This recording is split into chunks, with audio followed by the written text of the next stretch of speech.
Hello and welcome to the other 167। आज आपके साथ एक माइलस्टोन इवेंट शेयर करना चाहती हूँ जिसने क्रिश्चियन हिस्ट्री और इवेंजलिज्म का रुख बदल दिया, उसको दी एक नई दिशा और दिखाया परमेश्वर के प्यार का एक अनोखा अंदाज। इसकी अहमियत इसी में दिखती है कि इसे दिया गया है प्रेरितों के काम बुक ऑफ एक्ट्स या रसूलों के हकाम के पूरे चैप्टर 10 और 11 की वर्सेस 1 to 18 में। चैप्टर 10 शुरू होता है कर्नीलियस नाम के एक आदमी से जो कैसरिया में रहता था। वो रोमन आर्मी के इटालियन रेजिमेंट में सेंचुरियन था, यानी 100 घुड़सवारों पर सरदार, एक जिम्मेदार और रोबीला ऑफिसर रहा होगा। ग्रीक्स एंड रोमन्स ज़्यादातर मूर्ति पूजक होते थे, पर लिखा है कि कर्नीलियस अपने घराने समेत परमेश्वर का भक्त था। ही वर्शिप गॉड। वो बहुतायत से गरीबों में बिना भेदभाव किए बहुत दान देता था और दुआ में खुदा के साथ रोज़ाना जुड़ता था। एक दिन फरिश्ता उसके सामने आया, उसको एक विजन दिया और उसे कहा, एक्ट्स 10 वर्स 4, फरिश्ते ने कहा, कर्नीलियस तेरी दुआएं और दान स्मरण के लिए परमेश्वर के सामने पहुँचे हैं। Your prayers and gifts to the poor have come up as the memorial offering before God. How awesome. विश्वासी के तौर पर ये हमारे लिए एक तसल्ली और एक रीएश्योरेंस की बात है। हम अक्सर सोचते हैं कि हमारे भले काम, दान देना, दुआ में खुदा के साथ जुड़ना, क्या वो सुन रहा है, क्या वो देख भी रहा है?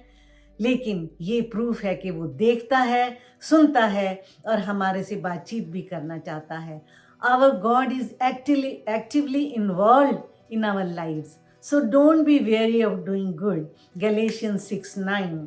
इसके बाद फरिश्ते ने कर्नीलियस को कुछ इंस्ट्रक्शंस दी और उसे अपोस्टल पीटर यानी पतरस को बुलाने को कहा, जो उस वक्त याफा नाम की जगह पर थे। इधर घुड़सवार पतरस को लाने के लिए निकल पड़े और उधर पतरस को एक अनोखा, एक अनुपम विजन दिया गया जिसने क्रिश्चियन इवेंजलिज्म का रुख बदल दिया, जिसे आप पढ़ सकते हैं एक्ट्स चैप्टर 10 वर्स 9 to 22 में। और यहाँ ये भी हम देखेंगे कि कैसे खुदा ने ज़मीनी और आसमानी ताकतों को हिलाया कर्नीलियस और उसके साथियों के लिए। कर्नीलियस के पास सब कुछ था, you name it and he had it, और अब तो उसे एक डिवाइन विजन मिल गया था। परमेश्वर के हुजूर में उसके चर्चे हो रहे थे। लेकिन क्या अब भी कुछ कमी थी? उसे पतरस को बुलाने के लिए क्यों कहा गया? इस सवाल पे मनन कीजिए, ये आपकी स्पिरिचुअल इंसाइट को और भी बढ़ाएगा।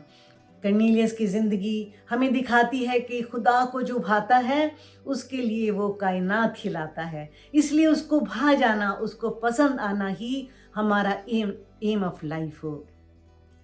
मेरे जीवन में यीशु तेरा नाम जलाल पाता रहे, मेरा उठना बैठना चलना तुझे भाता रहे मेरे जीवन में। इस मैसेज को सबके साथ शेयर कीजिएगा, अपने कमेंट बॉक्स में अपने कमेंट्स लिखिए ताकि हमें आपकी इंसाइट और फीडबैक पता लगे।